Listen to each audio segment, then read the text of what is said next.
Hello everyone. I want to introduce Mr. Gerald Kien, who is very well known as Jerry. He is the founder of OMNI, and he is also a developer of many techniques and therapies. So hello Jerry. Hi, good to see you, and good to have you here at our OMNI class and instructor training program and visiting us, and it's wonderful to see you and to be with you here today. Okay. I would just like to know for my audience out there, how did this OMNI hypnosis came about? Well, OMNI hypnosis is not that old. The OMNI hypnosis actually started in 1979, but I had been practicing hypnosis for many years prior to that, just as Gerry Kien hypnotist. I had my office that said that.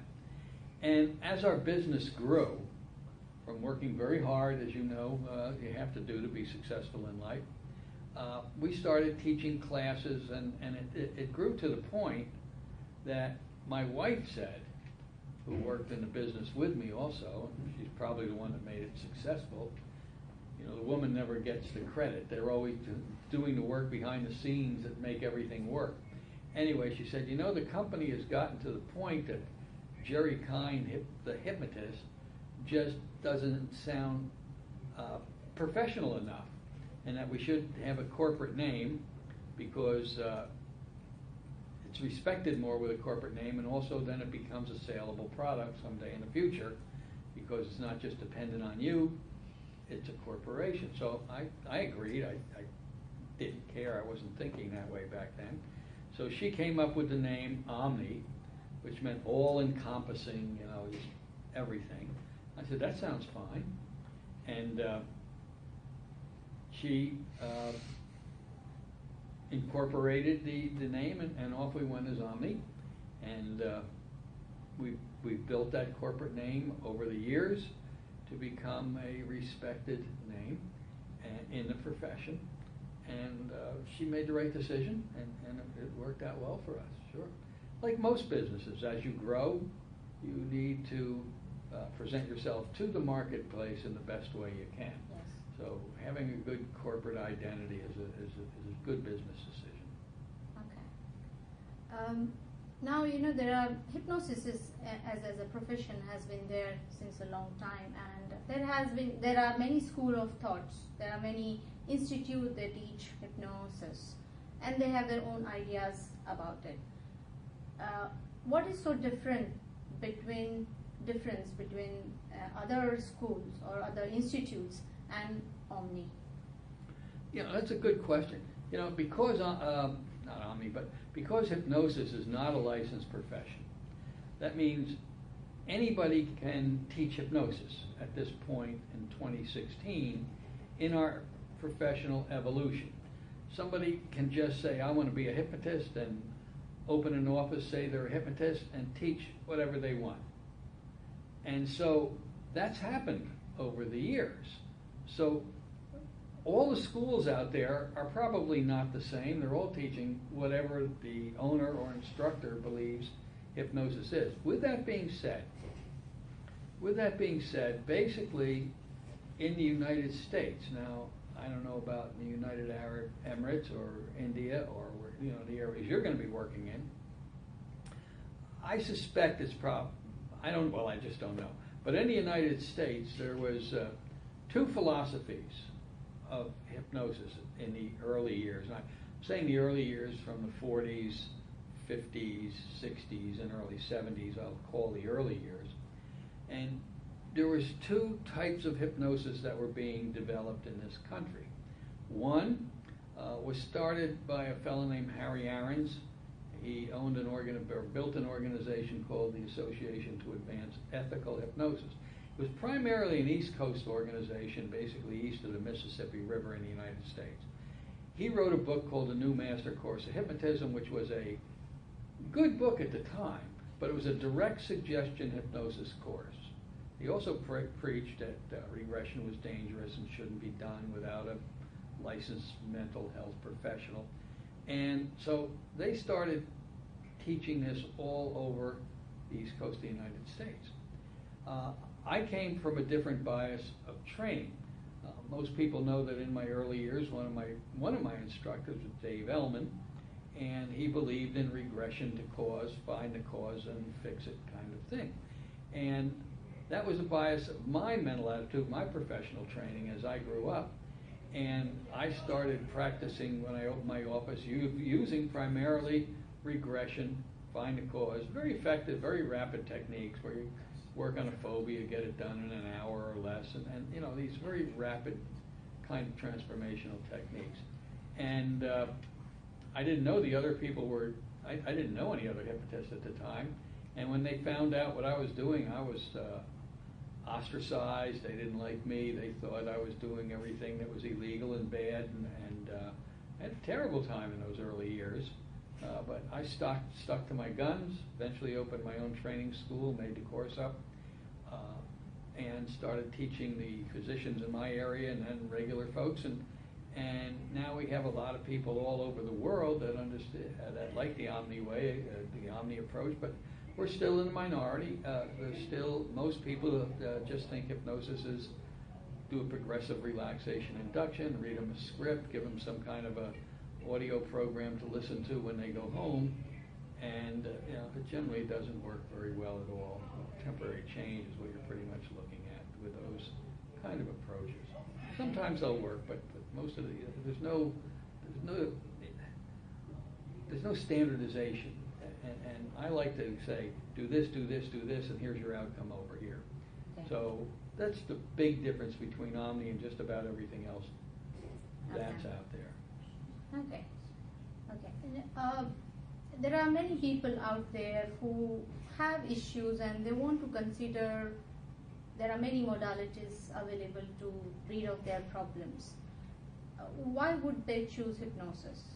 You mean instead of going to a psychologist or a psychiatrist or some other mental health professional? Reiki or... Reiki and things in that order? Yeah. Good question. Psychology and psychiatry. Well, let's take psychology. No, let's take psychiatry. Psychiatry has evolved to no longer being talk therapy. In the beginning it was.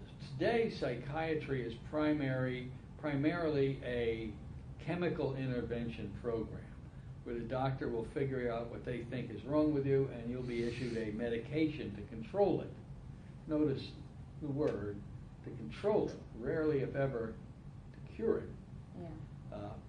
The psychologist is a talk therapist, and the training in psychology is training that addresses the problem through the person's conscious mind, the rational, analytical mind. It gives them a reason, a conscious reason why they do what they do, which is generally always wrong.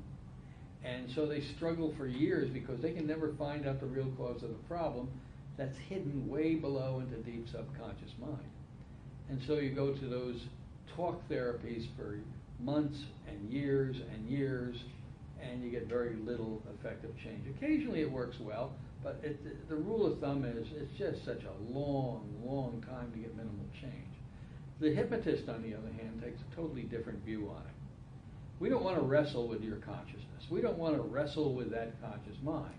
We basically ask the conscious mind to be an observer, watch, oversee, and protect, while we work with the subconscious mind, which I call the organic computer. Now, we all understand computers in this world, and we know if we find a negative programming running in a computer, we can hit the delete button and it's gone. And then we can reprogram it with the correct information. And that's what I like to think of us as hypnotists, as organic computer reprogrammers, where we can go right into that subconscious mind, find what happened, neutralize the effect of a problem, put the new programming in there so the problem no longer is there, so it can no longer affect the person. This is, I believe, will be the primary intervention for mental health in the future. And I'm very excited about the future. Okay. My last question to you, what would be your message for people who are considering hypnosis or becoming a hypnotist and taking up as a career? You know, hypnosis as a career, it's exciting. Most people think it's boring because you sit in a room and it's quiet, but it's very exciting. The transformation you can have with people is amazing. You know, I've been doing this professionally now for 40 years or more, but I've been interested in it for longer than that. So I'm dating myself. I'm not as young as I used to be. And there's a reason for that. The reason for that is I've never lost interest in it because it's always challenged my mind tremendously. And when I see a person come into my office in terrible condition, maybe terribly depressed, or maybe have this unbelievable, horrible phobia of snakes or flying or whatever, and after spending just a short period of time, they walk out of the office, the problem is no longer there, the depressed people are feeling great, they're feeling happy, the people who have a fear of flying are ready to go in an airplane. You know, there's nothing in the world, in my world, that says my life has had worth and value more than 4 boxes that I have at home. They're letter size, those storage boxes that the office, you know, you put your files in for. And I've got hundreds and hundreds of letters in those boxes from people I've worked with over the years that basically said, "You've saved my life," or "Thank you so much for what you've done." That's the type of career I want to have. That's why I love this profession so much. You have instant gratification in the change that you have with people. It's exciting, and if you learn to do it well, you leave to go home from your office every day knowing that you have changed this world in some small degree every day that you do this work. And I think if you want to go into this profession, you could choose a heck of a lot worse. This is a wonderful, wonderful place for people who care about other people, which is the primary thing that you need to have, and who really want to help people and get results. And there's a lot of people that want to help people, but they don't know how, and they don't seem to get the results. This one gives the results, and that's what's kept me in the business all these many years. So that's it. Thank you very much, Jerry, for your time and valuable input. Yeah. So well, can I say I'm just so happy to have you as part of our OMNI instructor people out there in the Middle East and in Dubai.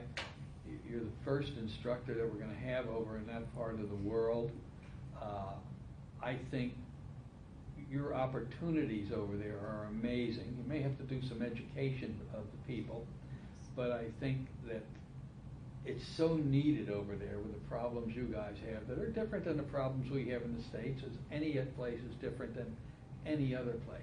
But I'm so proud to have somebody as well trained as you, as so professional as you, to be over there and to do this kind of work and create the hypnotists that are going to be able to go out and take away the pain and suffering that people feel all over and the special needs that you have in your area. So I'm excited. I'm going to keep my eye on you. I'm going to come over and see how you're doing. Sure. You're most welcome to the Middle East and India. I look forward to it. And so I hope I meet some of you folks out there too when I come over to that part of the world. And Lord willing, I'll be able to do that in the future. Great being with you. Okay. Thank you very much. Thank you.